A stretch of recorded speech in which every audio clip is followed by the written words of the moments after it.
Kemudian dikatakan riya, hasad, dengki, tolabur riyasah, meminta kekuasaan. Salah satu penyakit terjadi kepada orang alim, kata dia, tolabur riyasah, meminta kekuasaan.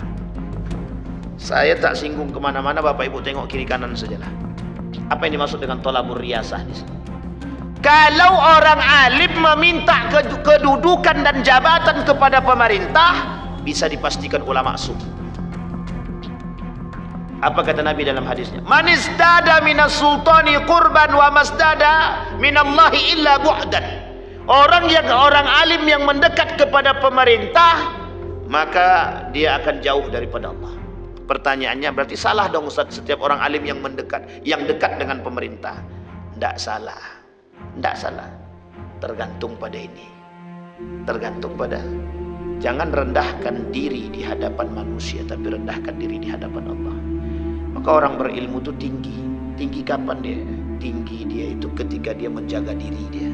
Asyhadu an la ilaha illallah wahdahu la syarika lah, wa asyhadu anna Muhammadan abduhu wa rasuluh la nabiyya ba'd. اللهم صل وسلم وبارك على هذا النبي الكريم. اللهم صل على محمد وعلى آل محمد في العالمين إنك حميد مجيد. يا أيها الذين آمنوا اتقوا الله وقولوا قولا سديدا يصلح لكم أعمالكم ويغفر لكم ذنوبكم ومن يطع الله ورسوله فقد فاز فوزا عظيما. واتقوا الله ويعلمكم الله. Sadaqallah. Puji syukur kehadirat Allah dengan mengucapkan alhamdulillahirabbil alamin. Berselawat kepada Nabi dengan mengucapkan Allahumma salli ala Muhammad wa ala ali Muhammad fil alamin innaka Hamidum Majid. Bapak Ibu sekalian yang berbahagia, mudah-mudahan di subuh hari ini Allah melimpahkan rahmat dan karunia-Nya serta keberkahannya kepada kita semua. Rumah tangga yang sakinah, mawaddah warahmah, keluarga yang baik, anak-anak yang saleh dan salehah, orang tua yang dijaga oleh Allah, yang Allah jadikan kita orang-orang yang taat dan tunduk dan patuh kepada kedua orang tuanya. Bagi orang tua kita yang telah mendahului kita, Allah tempatkan di tempat terbaik di sisinya, Allah terima amal ibadahnya. Kemudian Allah kumpulkan bersama orang-orang yang saleh, ma'as siddiqina was salihina was suhada insyaallah. Dan mudah-mudahan kita semua yang hadir husnul khatimah. Amin ya rabbal alamin. Baik Bapak Ibu sekalian yang berbahagia. Nah, Bapak Ibu sekalian yang berbahagia, di subuh ini kita lanjutkan kajian kita Bapak Ibu. Kemarin kita sampai pada pembahasan bab yang kedua, al-bab ats-tsani fi bayanil maghrurina minal mu'minin. Kemarin tentang orang-orang kafir yang tertipu sudah. Kemarin kita sudah masuk pembukaan pada al-bab ats-tsani fi bayanil maghrurina minal mu'minin. Ada yang tertipu itu orang-orang kafir sudah. Sekarang orang-orang beriman yang tertipu. Di dalam poin ini kata Imam Al-Ghazali, setidaknya ada 4 golongan di kalangan umat mukmin yang tertipu. Yang pertama kata Imam Al-Ghazali, as-sinful awal al-maghruruna minal mu'minin al-maghruruna minal ulama. Poin pertama kata Imam Al-Ghazali, orang yang tertipu itu dari kalangan orang beriman adalah al-ulama, al-maghruruna minal ulama. Al-thani, as-sinfus thani al-maghruruna min arbabil ibadat. Orang yang tertipu dari kalangan orang mukmin yang kedua kata Imam Al-Ghazali adalah orang yang ahli ibadah, orang yang beribadah, min arbabil ibadat. As-sinfus thalith al-maghruruna min arbabil amwal. Orang-orang yang mencari nafkah, harta, dan termasuk yang tertipu. Nah, kemudian yang keempat kata Imam Al-Ghazali, as-sinfur rabi' al-mutasawwifin, orang-orang ahli tasawuf. Juga ada tipu dayanya, ada. Nanti tertipunya di mana kita lihat. Kita masuk pada poin yang pertama kemarin, al-maghruruna minal ulama. Sudah kita sampaikan, kita ulang sedikit. As-sinful awal al-maghruruna minal ulama. Siapa karakter-karakter yang tertipu, ulama-ulama yang tertipu itu? Fi bayanin maghrurin wa aqsamu kulla sinfun. Al-firqatul ula, kata Imam Al-Ghazali, kelompok pertama dari kalangan ulama yang tertipu. Kata Imam Al-Ghazali, al-firqatul ula, firqatun minhum ahkamu atau ahkamat al-ulum asy-syar'iyyah wal aqliyah ta'ammaku washtaghalu biha wa ahmalu tafqadul jawarih. Orang yang asik menuntut ilmu, orang yang asik menuntut ilmu, tapi kemudian dia lupa dengan diri dia sendiri, termasuk persoalan lupa tersebut, kata Imam Al-Ghazali, lupa akan perbuatan maksiat yang dilakukan oleh diri dia sendiri. Ini penting. Jadi orang kalau sudah terlanjur asik dengan ilmu, kadang-kadang dia lupa dengan kewajiban orang berilmu. Ada persoalan begini, kata para ahli syair itu, orang yang berilmu itu kalau tidak diamalkan, maka ilmunya itu menjadi dosa bagi dia. Orang berilmu kalau tidak diamalkan, itu ilmunya menjadi dosa. Sampai Nabi bilang dalam hadisnya begini, di akhir zaman itu orang berilmu kalau tidak menampakkan ilmunya, itu muskilah, masalah. Maka kewajiban bagi orang berilmu di akhir zaman menampakkan ilmunya, bukan untuk riya, bukan, karena ingin melawan subhat dan abu-abu tadi. Jadi kata Nabi, di akhir zaman itu kan ilmu diangkat, tu yurfa'ul ilmu wa yathbutul jahlu. Ilmu diangkat, yang tersisa kebodohan, sehingga kebodohan yang tersisa ini membuat abu-abu semua. Yang halal tak nampak, yang haram tak nampak, yang putih tak nampak, yang hitam tak nampak. Maka siapa yang bisa menampakkan yang hitam dan yang putih ini, yang membedakan yang hak dan yang batil ini? Orang berilmu. Makanya ketika itu kata Nabi, di akhir zaman itu orang berilmu wajib menampakkan. Kita ambil contoh ya, sekarang. Keadaan sekarang ini kan sudah mulai nampak abu-abu dan subhatnya. Maka keberadaan orang-orang berilmu yang tadinya di atas gunung harus turun. Kenapa tujuannya harus turun? Salah satu di antara kenapa Allah turunkan ayat Al-Quran. Nah, ini nuzul Quran tadi malam. Apa alasan Allah turunkan ayat Al-Quran ke muka bumi?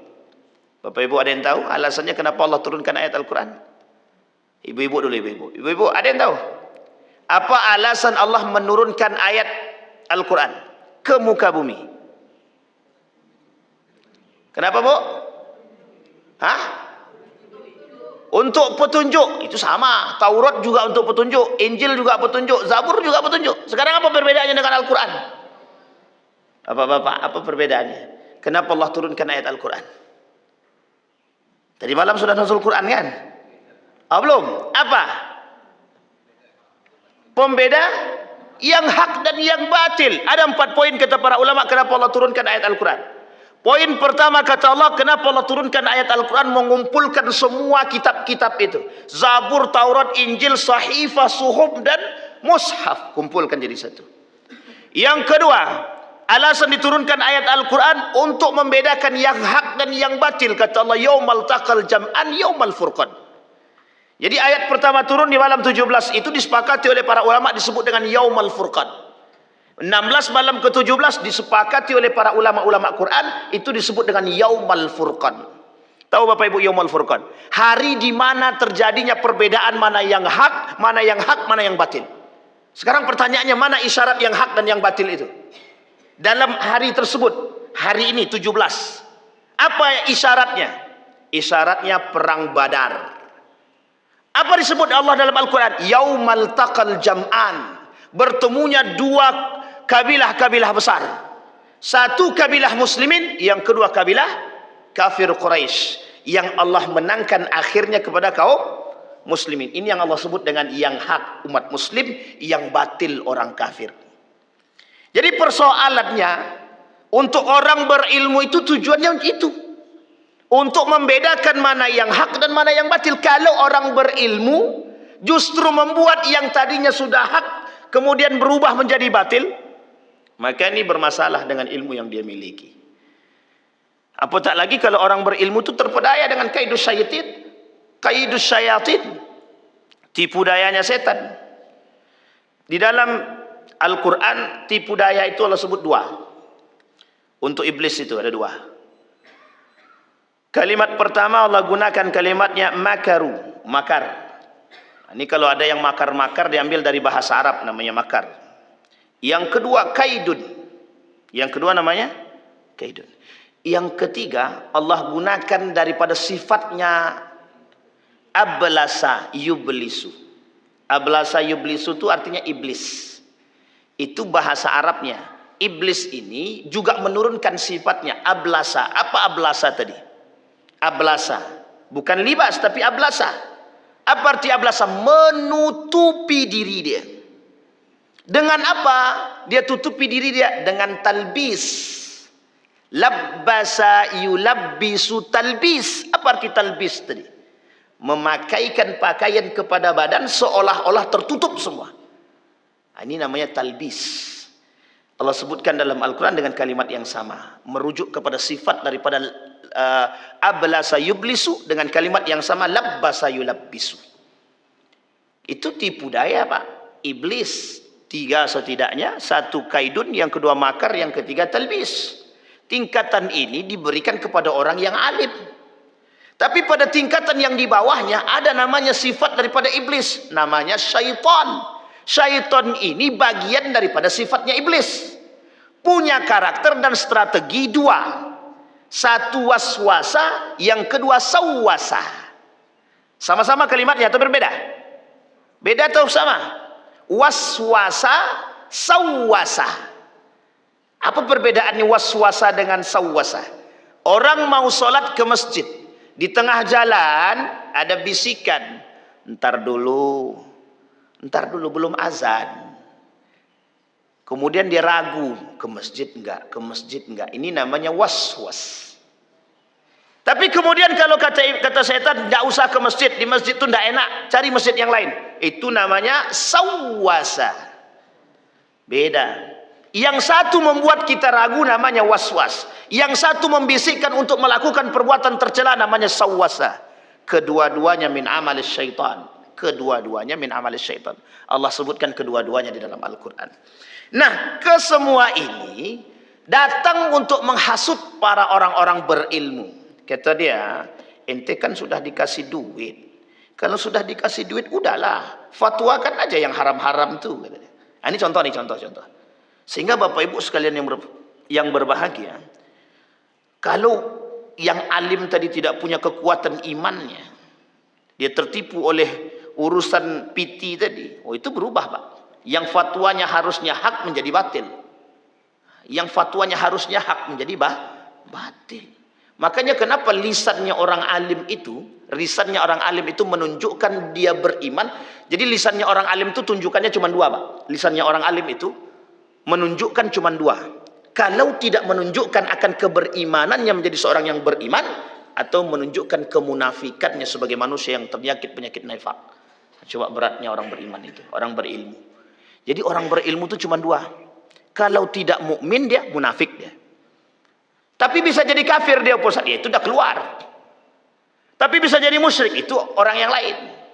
Tapi musyrik itu bagian daripada perbuatan yang lain. Sementara 2 karakter yang dinampakkan oleh orang berilmu, 1 kalau tidak dia beriman berarti dia munafik. Berat apa tak berat kira-kira? Berat apa tak berat?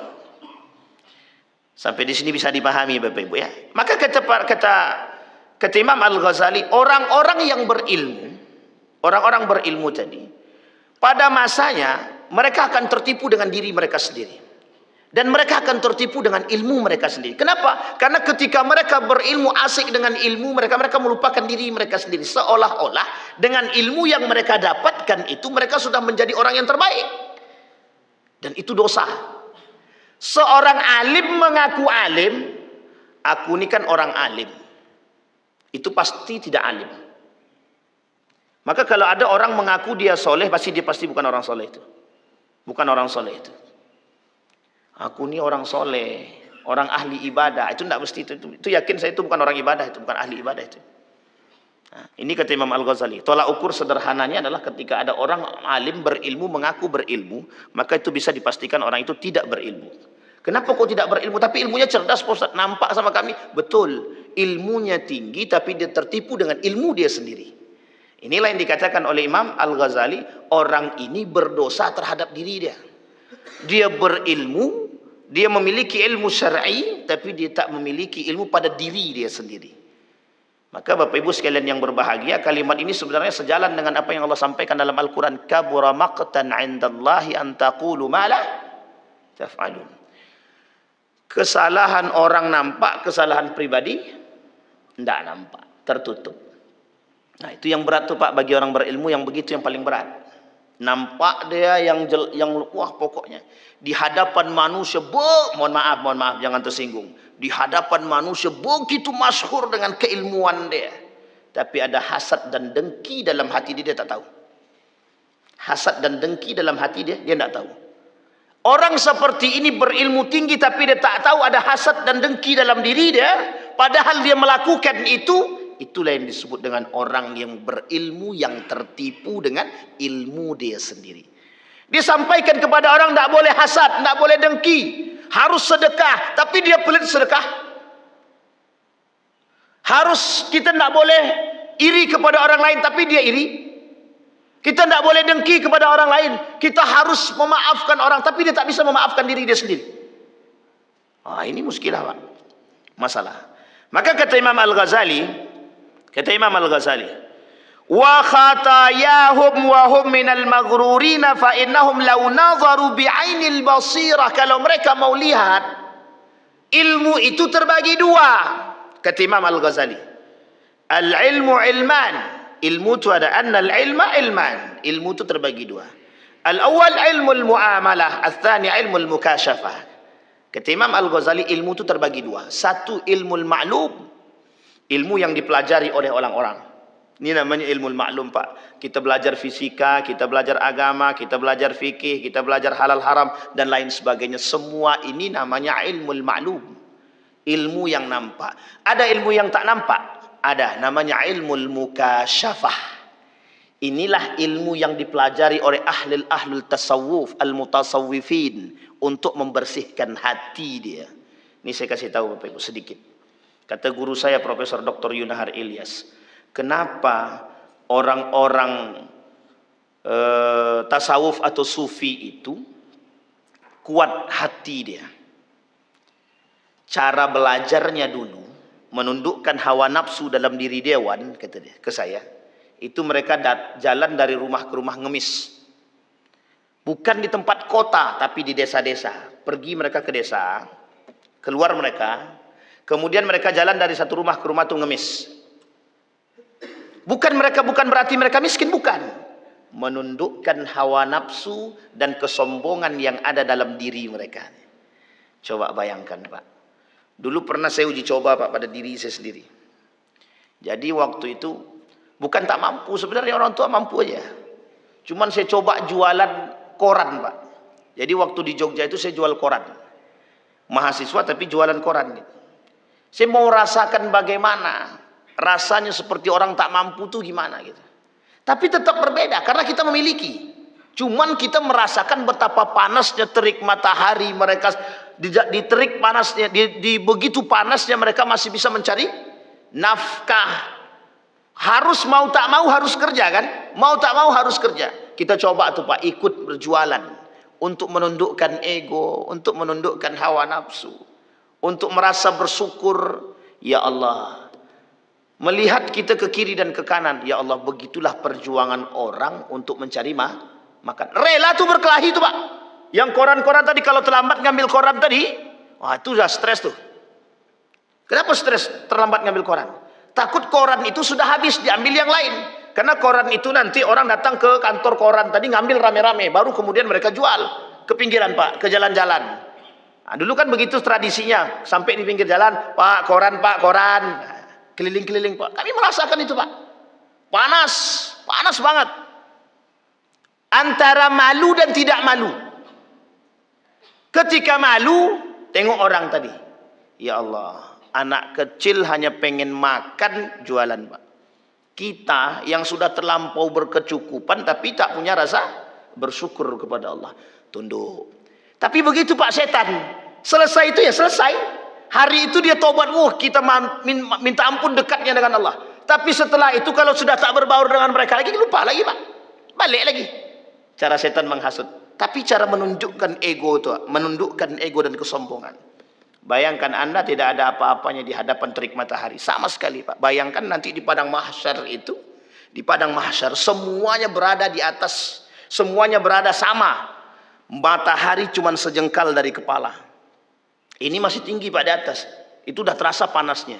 Yang kemarin berangkat umroh bagaimana rasanya panas Ramadan di tanah suci itu. Itu arti rahmat itu Pak. Arti rahmat itu. Jadi rahmat itu mesti panas Pak. Mesti panas. Kalau tak panas dia bukan rahmat, tapi itu berarti berkah yang lain gitu. Tapi Ramadan itu mesti panas di Mekah Madinah itu. Nanti di padang mahsyar sejengkal cuman Pak, sejengkal cuman. Yang bisa tidak merasakan dingin itu cuman satu. Orang yang selalu membaca lisannya membaca Al-Qur'an. Jadi dia dapatkan naungan dari Al-Qur'an itu. Al-Qur'an bilang begini kepada Allah, ya Allah, si Anu itu si Fulan bin Fulan sering membacaku. Jadi tolong kasih dia naungan biar tak merasa panas. Ini bahasa kitanya begitu. Itu permintaan Al-Quran dan syafaatnya begitu Pak. Nah kembali kepada poin tadi. Ilmul mukasyafah. Ilmul mukasyafah itu kalau dalam bahasa Indonesia ini, itu namanya ilmu kasaf tuh, ilmu kasaf. Ilmu kasaf itu ilmu batin. Itulah yang dipelajari dan diolah oleh orang-orang tarekat, tasawuf. Misalkan tarekat Naksabandi. Ada namanya suluk. Bersuluklah dalam kelambu, berzikir. Kalau Buya Hamka tak begitu. Namanya tasawuf modern. Itu Buya Hamka.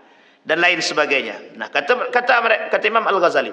Wala budda min ilmi al-mu'amala li tatimma al-hikmah al-maqsuda min al-ilmi bi ma'rifati al-halal wal haram wa ma'rifati akhlaqin nas al-mazmuma wal mahmuda. Kalau ilmu maklum, kata beliau, kata Imam Al-Ghazali, kalau ilmu maklum cukup bagi umat manusia memahami tentang halal dan haram. Kemudian mana akhlak yang baik dan mana akhlak yang mazmumah.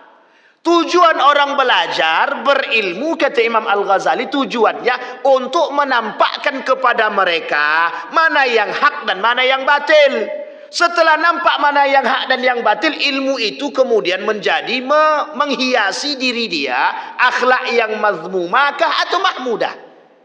Jadi kalau ada orang berilmu tidak berakhlak, itu keluar daripada fitrah yang menuntut ilmu. Kalau ada orang berilmu Bapak Ibu tak berakhlak dia, berarti sedang keluar daripada fitrah dia sebagai seorang penuntut ilmu. Karena fitrahnya orang yang menuntut ilmu berakhlak. Fitrahnya manusia menuntut ilmu, dari ilmunya tadi menghiasi diri dia, hasilnya apa? Mutakhalliqin, berakhlak. Maka kalau sekarang Bapak Ibu lihat ada orang berilmu tidak berakhlak, itu sedang keluar daripada fitrah dia sebagai seorang penuntut ilmu. Sampai di sini bisa dipahami Bapak Ibu? Nah, maka kata Nabi, kenapa ilmu di akhir zaman diangkat, yang tersisa kebodohan? Ini ceritanya begini, kata Imam Al-Ghazali, nanti di akhir zaman kan isinya manusia-manusia tidak berakhlak, tidak beradab. Kenapa tidak berakhlak dan tidak beradab itu? Disebabkan kebodohan yang merajalela. Bukan karena ilmu, tapi disebabkan karena kebodohan. Nah, yang menjadi persoalannya, kebodohan yang dimaksud seperti apa? Apakah tidak ada yang menuntut ilmu di sekolah? Ada. Apakah tidak ada yang menuntut ilmu agama? Ada. Tapi kenapa kok disebut bodoh? Disebut bodoh karena ilmu yang mereka tuntut itu pada hakikatnya membuat mereka merasa bangga dengan ilmu yang mereka miliki. Aku sudah nuntut ilmu agama nih 7 tahun kok. Nah, ini nampak muncul sifatnya sombong. Maka dari sifat sombong, dari sifat angkuh, dari sifat ingin dipuji, ini timbul Pak penyakit dalam diri dia. Maka disebutlah dengan orang-orang yang tidak pintar mengaku pintar. Orang-orang yang tidak pintar mengaku. Maka di akhir zaman itu kata Imam Al-Ghazali, banyak orang mengaku pintar, bukan orang pintar beneran. Ini banyak yang tersinggung sebenarnya. Tapi orang yang mengaku pintar banyak. Karena mereka tidak bisa mampu menjaga lisan. Kesombongan, keangkuhan dan merasa paling hebat itu dan merasa paling berilmu menjadi poin nanti kelak di akhir zaman. Ini yang disebut oleh Nabi. Yang tidak berilmu itu yang begini, yang disebut dengan kebodohan itu. Bukan bodoh dari tidak berilmu, bukan. Tapi justru dia berilmu. Orang zaman dulu jahiliyah tidak berilmu. Orang zaman sekarang jahiliyahnya lebih ganteng, lebih baik. Lebih baik jahiliyahnya maksudnya. Apa maksudnya? Berilmu tapi tidak berilmu tapi tidak berakhlak, berilmu tapi mengaku berilmu padahal tidak berilmu, atau berilmu dia tapi tidak mampu merubah karakter dia. Itulah yang disebut dengan bodoh sesungguhnya.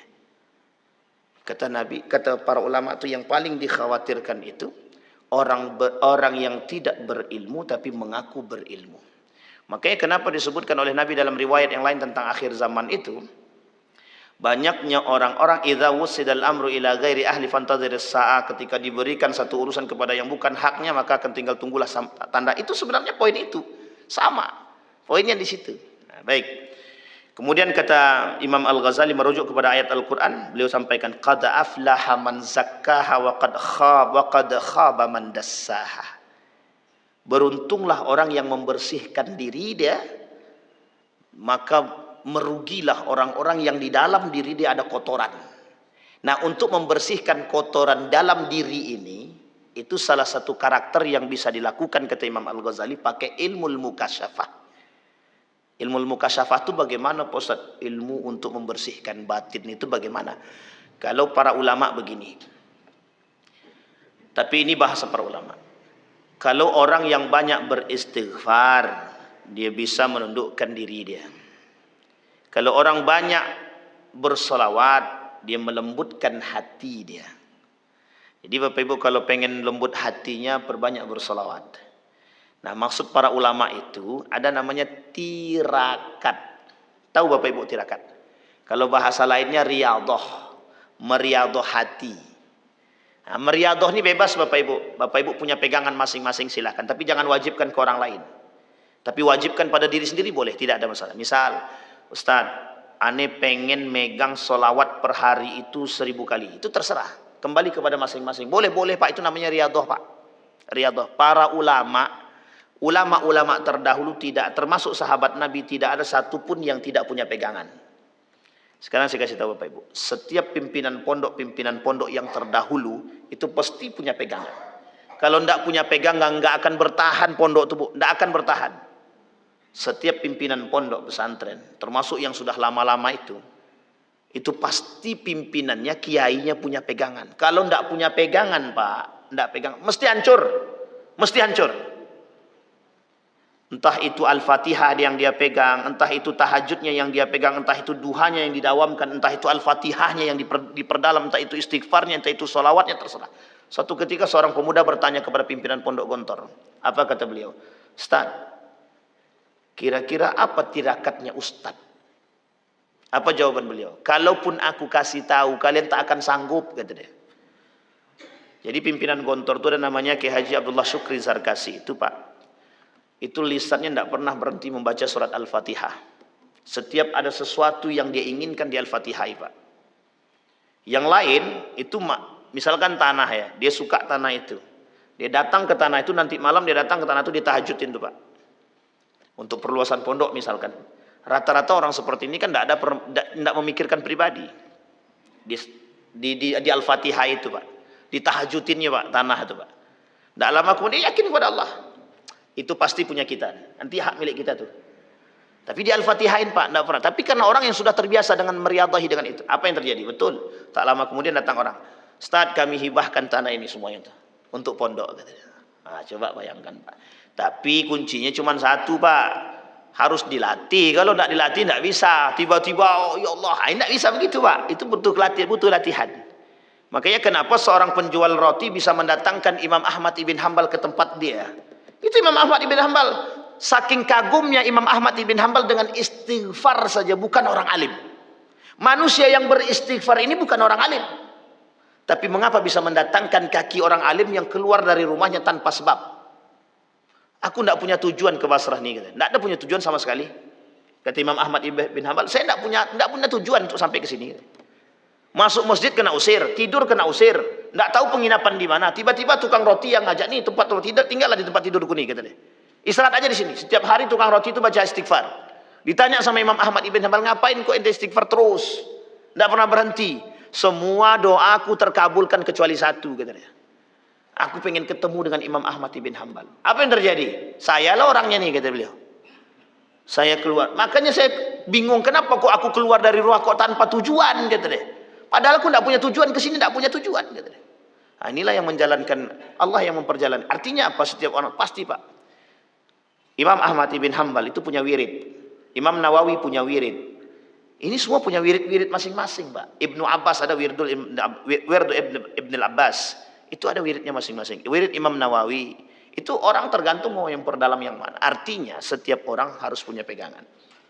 Makanya kata para ulama, bersalawatlah. Itu bisa menundukkan hati. Apalagi istighfar, Pak. Kalau salawat saja bisa melembutkan hati, bagaimana dengan istighfar. Kembali kepada poin tadi, Pak. Maka kata Allah, orang yang berilmu itu perlu tahu akan diri dia. Qad aflaha man zakkaha wa qad khaba man dassaha. Maka kalau orang berilmu, dia tidak mempelajari ilmu agama, mesti ilmunya menyesatkan, Pak. Orang beragama, orang berilmu, belajar ilmu dia, tapi tidak belajar ilmu agama, maka ilmunya itu akan menyesatkan dia. Ilmu itu akan menyesatkan. Karena yang membuat ilmu itu lurus adalah nilai-nilai agama. Kalau enggak gimana, Pak? Mau lurus. Nah, baik. Kemudian kata Imam, wa ghafalu an qauli Rasulillah sallallahu alaihi wasallam, kata Imam Al-Ghazali, inna asyaddan nas yaumal qiyamah alim lam yanfa'uhu Allahu bi'ilmi. Orang alim yang kelak di hari kiamat paling menyesal. Siapa mereka? Yang berilmu tapi tidak ada manfaat daripada ilmunya, atau Allah tidak jadikan ilmunya bermanfaat bagi orang lain, termasuk bagi diri dia sendiri. Nah, ini makanya kenapa para ulama selalu bilang, nafa'anallahu bi'ulumikum, semoga Allah memberikan manfaat kepada kami dari ilmumu, kata dia. Nah, inilah Bapak Ibu tujuannya. Baik, itu al-firqah al-ula. Wal firqatu tsaniyah wa firqatun ukhra ahkamu al-ilma wal amal az-zahir wa taraku al-ma'asi az-zahirah wa ghafalu an qulubihim falam yamhu minha as-sifat al-mazmuma 'inda Allah kal kibri wal riya wal hasad wa talabur riyasah wal ula wa iradat as-sana' 'ala al-aqran. Apa kata Imam Al-Ghazali? Ada ujian firqah kedua, itu ujian bagi orang berilmu. Apa itu ujiannya? Penyakit yang ada dalam hati dia. Riya, sombong, dengki, selalu meminta jabatan dan kekuasaan, selalu merasa tinggi. Ini tidak kemana-mana ya Bapak Ibu ya. Tapi kalau mau dikait-kaitkan itu terserah Bapak Ibu aja. Tapi yang jelas kalau bisa jangan dikait-kaitkan. Wa iradatus sana', selalu berharap pujian. Wa syuraka wa talabu syahra fil bilad wal ibad, selalu meminta. Ini dia penyakitnya. Kata Imam Al-Ghazali, ada penyakit yang timbul dalam hati seseorang yang berilmu. Satu, riya. Apa riya itu Bapak Ibu? Ada yang tahu arti riya itu? Riya, apa artinya Bapak Ibu? Riya itu? Pamer, ujub, i'jabur rajul. Salasun muhlikat, kata Nabi. 3 yang menghancurkan umat manusia. I'jabur rajul binafsihi, satu di antara 3 tadi. I'jabur rajul binafsihi, kata Nabi. Orang yang selalu ujub, ingin selalu menampakkan diri. Tapi kalimat itu disampaikan. Kata Nabi an qaulihi sallallahu alaihi wasallam, ar-riya asyirkul asghar. Riya ini syirik kecil. Riya ini syirik kecil. Pertanyaannya adalah, lebih berbahaya mana? Syirik kecil atau syirik besar? Syirik besar ini nampak, menyembah patung, berbahaya. Tapi ada yang jauh lebih berbahaya lagi. Meskipun syiriknya kecil, tapi dampaknya besar. Nah, sekarang saya kasih tahu Bapak Ibu. Orang yang suka pamer, itu sekali tidak pamer, itu sakit Pak. Orang yang tidak pamer, orang yang suka pamer, sekali aja tidak pamer, sakit Pak. Serius Bapak Ibu. Kita ambil contoh. Sekarang ini penyakit riya ini namanya kita ganti. Namanya riya modern. Tahu Bapak Ibu riya modern? Pencitraan. Banyak sekarang, banyak Pak. Banyak. Apalagi ditambah dengan begini nih. Tahu Bapak Ibu begini maksud saya kan? Nah, kami sedang datang ke rumah warga. Misalnya itu. Na'udzubillah min dzalik lah. Itu satu. Sementara penyakitnya banyak, bukan hanya riya saja. Apalagi kiber, sombong. Orang berilmu itu condong, kalau dia tidak bisa menundukkan hati dia, orang berilmu pasti sombong, pasti. Apa kata dia? Ngapain aku duduk sama itu S1? Awak sudah S3 kok duduk yang ngasih ceramah S1. La ilaha illallah. Itu nama. Paham Bapak Ibu ya? Kalau ada orang begini dia kelakuannya. Meskipun dia tidak ngomong, tapi dengan sikap itu sudah nampak tuh. Sudah nampak itu. Syekh Ramadan Al-Buti itu ulama besar, sangat besar Pak, di Syria itu. Duduk di atas lantai mendengarkan ceramahnya Habib Jufri itu. Duduk dia di atas kursi Habib Jufri tadi. Syekh Ramadan Al-Buti duduk di bawah di lantai hanya untuk mendengarkan ilmu daripada Syekh. Padahal kalau dikaji-kaji keilmuan tinggi Pak ilmunya Pak. Ulama masyhur, ulama ternama di Syria. Coba bayangkan, menundukkan hati itu, menundukkan kesombongan ini Pak. Nabi mendengar celotehan sahabatnya, itu Nabi duduk santai. Nabi dengerin tuh. Sahabat, ya semua orang begitu Pak. Jantungan boleh jantungan. Orang berilmu duduk di depan kita. Itu ujiannya berat itu Pak. Maka Bapak Ibu sekalian yang berbahagia, kata guru kami, ambillah ilmu meskipun dari anak SD sekalipun. Maksudnya apa? Kadang-kadang anak SD itu Pak lebih berakhlak daripada yang besar. Secara ilmu, zahir, mungkin dia orang yang besar tadi lebih berilmu daripada anak. Sampai-sampai berani mengatakan begini, dulu aku makan garam daripada dia lagi. Ya itu memang makan garam, ini bukan makan garam Pak, ilmu. Kalau persoalan makan garam iya, tapi persoalan nuntut ilmu, kan kita tidak bisa Pak. Nah, ini kadang-kadang yang kita perlu mempelajari segala sesuatu dari berbagai macam arah gitu. Kemudian dikatakan riya, hasad, dengki, tolabur riyasah, meminta kekuasaan. Salah satu penyakit terjadi kepada orang alim, kata dia, tolabur riyasah, meminta kekuasaan. Saya tak singgung kemana-mana, Bapak Ibu tengok kiri kanan sajalah. Apa yang dimaksud dengan tolabur riyasah di sini? Kalau orang alim meminta kedudukan dan jabatan kepada pemerintah, bisa dipastikan ulama su. Apa kata Nabi dalam hadisnya? Man izdada minas sultani qurban wa masdada minallahi illa bu'dan. Orang alim yang mendekat kepada pemerintah, maka dia akan jauh daripada Allah. Pertanyaannya berarti salah dong Ustaz, setiap orang alim yang mendekat, yang dekat dengan pemerintah. Tidak salah. Tidak salah. Tergantung pada ini. Tergantung pada, jangan rendahkan diri di hadapan manusia, tapi rendahkan diri di hadapan Allah. Maka orang berilmu itu tinggi. Tinggi kapan dia? Tinggi dia itu ketika dia menjaga diri dia. Makanya Bapak Ibu, saya selalu apresiasi kepada seorang ulama.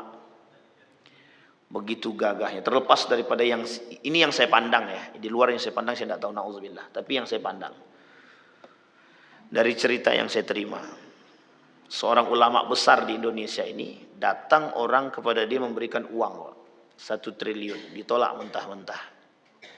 Maka saya bilang, kalau cuma 1 juta, 100 juta itu goyah, biasa nolak. Tapi kalau 1 triliun, gimana mau nolak ya? Tapi ulama itu berani ditolak. Berani ditolak. Sampai-sampai ulama ini tidak punya rumah, ngontrak. Ngontrak ya. Kalau 1 triliun bukan jangankan beli rumah, apapun yang dia mau beli bisa. Tapi dia tak mau jual harga diri, dia tak mau jual agamanya, dia tak mau jual ilmunya hanya karena persoalan dunia. Ini ada ulama, ada orang alim terpedaya dengan urusan dunia. Pokoknya aku harus dapat uang sekian. Buatlah proposal 40 miliar untuk pondokku, ajukan.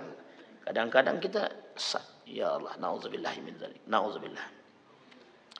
Baik. Nah, kemudian talabus syahara fil bilad wal ibad. Penyakit yang lain bagi orang berilmu adalah pengen tenar dan viral. Bapak Ibu doakan Bapak Ibu yang kayak gini nih muskilah nih Bapak Ibu. Menjadi masalah, tenang ya rakyat ya. Tapi masalah Pak, berat Pak memang. Seperti yang dikatakan Ustaz Abdul Somad gitu. Seperti yang dikatakan Ustaz Adi Hidayat, hati-hati. Kata Buya Yahya, hati-hati. Hati-hati dan jaga. Makanya Bapak Ibu, kenapa kajian AA Gim itu dari dulu sampai sekarang selalu sejalan? Kenapa? Butuh waktu yang panjang menundukkan hawa nafsu. Butuh waktu, Pak, yang panjang. Sehingga kajian itu tidak akan ada habisnya, Pak. Bersihkan diri, dimulai dari diri sendiri, tenang. Itu Pak, kajian-kajian seperti ini kata Ibnu Athaillah itu kajian yang memang dibutuhkan umat. Karena menundukkan kesombongan itu Pak sulit, menundukkan hasad itu susah, menundukkan dengki itu susah. Apalagi kata Nabi yang menghancurkan manusia itu 3 katanya. Satu tadi ijabur rajul binafsihi, yang duanya itu Bapak Ibu selain daripada pelit namanya ittiba'ul hawa, mempertuhankan hawa nafsu. Afara'aita man ittakhadha ilahahu hawahu, kata Allah. Tidakkah kalian lihat ada manusia yang mempertuhankan hawa nafsu? Jadi Tuhan itu hawa nafsu itu sudah ada dalam diri dia. Tuhannya itu apa? Hawa nafsu itu tadi. Nah, itu makanya kalau orang berilmu ujiannya itu ya ilmu itu Pak. Ilmu yang dia miliki itu tuh ujian bagi dia. Kalau dia tak pandai dengan ilmunya, mohon maaf Bapak Ibu, mohon maaf. Orang kalau sudah merasa berilmu itu badannya tidak kayak gini lagi Pak. Begini jalannya Pak.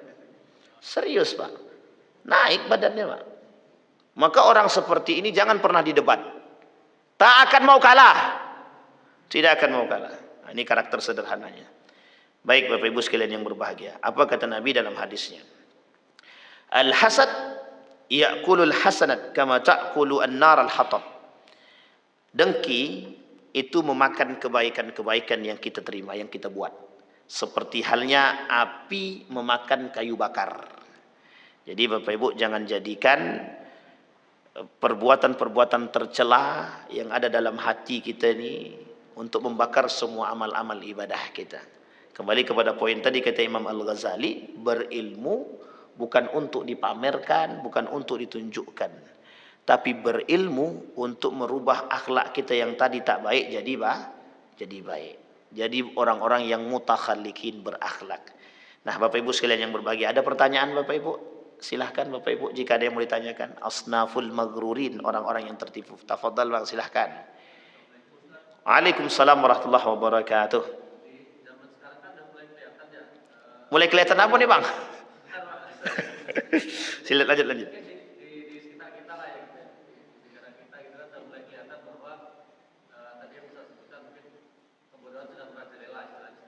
Orang-orang yang tidak berilmu tapi sebagian besar justru orang-orang yang berilmu tapi dalam tanda petik mungkin menyesatkan umat gitu ya, menyesatkan masyarakat. Nah, tadi kan bisa sampaikan bahwa dalam kondisi seperti itu berarti seharusnya orang-orang berilmu ini turun gunung gitu kan. Nah, tapi ada jebakan tadi kan yang sudah saya sampaikan nanti jajariah dan oh iya betul. Nah, benar. Bagaimana supaya kebodohan yang merajalela itu bisa teratasi. Baik. Yang pertama yang harus dipahami itu sunnah itu sudah. Sunnatullah. Karena perkataan Nabi tidak mungkin terbukti, tidak terbukti, itu pasti terbukti. Artinya apa? Kebodohan itu pasti akan ada di akhir zaman itu, kata Nabi. Itu yang pertama yang harus dipahami. Karena kata Nabi itu sudah menjadi sunnatullah. Karena memang akhir zaman isinya itu. Yang kedua, apa yang dimaksud dengan hei orang pintar itu turun gunung? Kenapa Nabi bilang orang-orang berilmu di akhir zaman harus menunjukkan ilmunya? Orang berilmu yang seperti apa? Berilmu dengan iman. Nah, ini yang paling penting nih kalimat garis bawahnya, berilmu dengan iman. Karena banyak yang berilmu tak beriman. Makanya kalimatnya dalam hadis Nabi dari Huzaifah bin Yaman itu du'atun ila abwabi jahannam. Orang para dai, para ulama, para alim yang mengajak ke neraka jahanam. Siapa mereka? Yang berilmu yang tidak beriman. Garis bawahnya di situ. Maka kemudian apa tujuan mereka harus turun gunung? Menyadarkan umatkah? Tidak. Tidak. Untuk menyeimbangkan, untuk menunjukkan kepada manusia yang hak ini masih ada. Kalau untuk merubah secara utuh, itu tergantung pada pribadi masing-masing. Tapi untuk menunjukkan kepada dunia yang hak ini masih ada.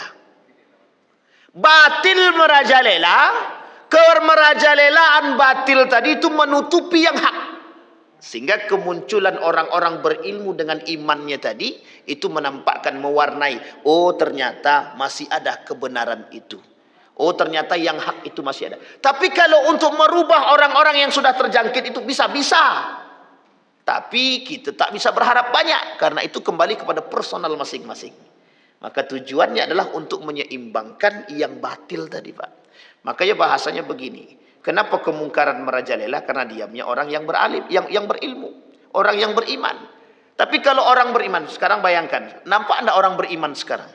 Hampir mulai tak nampak. Kenapa? Karena kemungkaran merajalela. Seolah-olah dengan kemungkaran merajalela ini, para alim tadi cuma dua, Pak. Kalau tidak mereka beruzlah atau berdiam diri, kata masyarakat, oh kemana para alim ini? Atau poin yang kedua, orang alim membenarkan kemungkaran itu. Sampai di sini paham Bapak Ibu? Jadi kalau orang alim diam itu cuma dua Pak pandangannya, Pak. Cuma dua pandangannya. Satu memang karena orang alim ini tidak ada, atau yang kedua memang orang alim ini membenarkan yang salah. Ini muskilahnya. Makanya butuh namanya kata Nabi, turun nih orang-orang berilmu, turun. Biar apa? Biar masih nampak oleh manusia itu masih ada yang hak. Kalau enggak, habis Pak. Habis. Makanya kebrutalan itu karena tidak nampaknya kebaikan. Sehingga kalau orang baik diam, mungkar merajalela. Tapi kalau orang baiknya berbuat, merajalelanya teredam. Nah, itulah yang kemudian yang diinginkan oleh Nabi. Hanya saja sunnahnya itu, sunnatullah itu pasti terjadi. Perkataan Nabi itu pasti akan terjadi. Zinahnya, kemungkarannya, kebodohannya itu pasti terjadi. Nah sekarang Bapak Ibu sekalian yang berbahagia, bagaimana dengan sikap? Nah sikap kita sebagai orang yang mungkin kita yang belajar. Bagaimana sikap kita? Sikap kita adalah bertahan dengan ilmu yang kita miliki, menyampaikan dengan penuh kebenaran dan keimanan. Karena mohon maaf, orang sekarang malu menyampaikan ilmu dengan alasan aku tidak berilmu. Nah, inilah tipu daya setan terhadap orang berilmu juga. Nah, jadi banyak jebakan Batman tuh. Karena kalau tidak ada jebakan, tidak seru juga gitu. Oke, gitu ya Bapak Ibu ya. Ada pertanyaan lagi? Itu dia masalah kita sekarang nih Pak. Itu perkataan Dr. Mustafa Umar sendiri. Kata Dr. Mustafa Umar kepada saya dalam nasihat beliau itu. Manusia hari ini apatis dan pragmatis. Gitu. Kenapa begitu? Kami takut Ustaz. Itu dia masalah. Takut mengatakan yang benar. Kenapa tidak punya iman? Jangan tersinggung. Karena memang begitu keadaannya. Kalau kami katakan itu, Ustaz, nanti kami ditangkap. Orang main tangkap-tangkap ini pun sebenarnya enggak asal-asal tangkap juga. Jadi enggak usah terlalu takut-takut betul, Pak. Jangan terlalu berlebihan dalam rasa takut itu. Insya Allah enggak usah takut-takut lah. Enggak usah takut-takut betul itu bahasanya gitu. Sampaikan, Pak. Makanya kenapa dikatakan oleh para ulama itu mengatakan yang benar itu berat. Kenapa mengatakan yang benar itu berat? Karena mesti ada yang tidak suka. Sekarang saya tanya Bapak Ibu. Bapak Ibu tahu kalau pelaku tukang potong itu yang dilakukannya salah. Lebih banyak diam atau ya udahlah itu urusan dia pribadi. Dosa kan dosa dia. Atau kita sampaikan. Contoh, banyak Indomaret dan Alfamart itu melakukan dulu perbuatan-perbuatan dulu ya. Itu harga yang dikasir dengan harga yang ditempel itu banyak yang salah, banyak yang tak sesuai. Kadang-kadang yang dikasir lebih mahal daripada yang tertera di situ. Sekarang kita diam atau kita tidak pernah cross check. Atau kita memang tidak mau tahu dengan urusan begitu. Karena ketidakmautahuan kita terhadap urusan yang sederhana ini, itulah persoalannya kenapa mereka tetap melakukan kecurangan. Tapi coba sekali-sekali disemprot, kalian penghuni neraka gitu misalkan. Kalau satu orang, mereka mungkin masih bertahan, Pak. Tapi kalau sudah 5 orang, enggak, Pak. Takut dia. Nah, itu makanya Bapak Ibu, kenapa pelaku maksiat itu aman? Karena yang mengingatkan cuma satu. Tapi kalau satu kampung yang mengingatkan, saya yakin tidak akan datang dia lagi, Pak. Tidak akan berzinah dia lagi. Sampai di sini bisa dipahami Bapak Ibu? Baik. Itu ya Bang Junaid ya. Insyaallah. Mudah-mudahan ada berkahnya bagi kita semua. Kita berdoa kepada Allah. A'udzubillahi minasyaitonirrajim. Bismillahirrahmanirrahim. Alhamdulillahirabbil alamin. Hamdas syakirin, hamdan na'imin, hamdan yuwafi ni'amahu wa yukafi'u mazida. Ya Rabbana lakal hamdu kama yanbaghi li jalali wajhikal karim wa azim sultanik. Allahumma salli ala Muhammad wa ala ali Muhammad. Allahumma faqihna fid din wa 'allimna ta'wil. Allahumma inna ala dzikrika wa syukrika wa husni ibadatik. Allahumma ansur man nasara ad-din wa khudhul man khadhal muslimin. Allahumma inna nas'aluka ilman nafi'an wa rizqan wasi'an wa shifaan min kulli da'in wa saqam. Rabbana hab lana minas salihin. Allahumma khtimna bi husnil khatimah. Allahumma ij'alil Qur'anal 'azima rabi'a qulubina ونور صدورنا وجلاء أحزاننا وذهاب همومنا وغمومنا ربنا آتنا في الدنيا حسنة وفي الآخرة حسنة وقنا عذاب النار والحمد لله رب العالمين. السلام عليكم ورحمة الله وبركاته.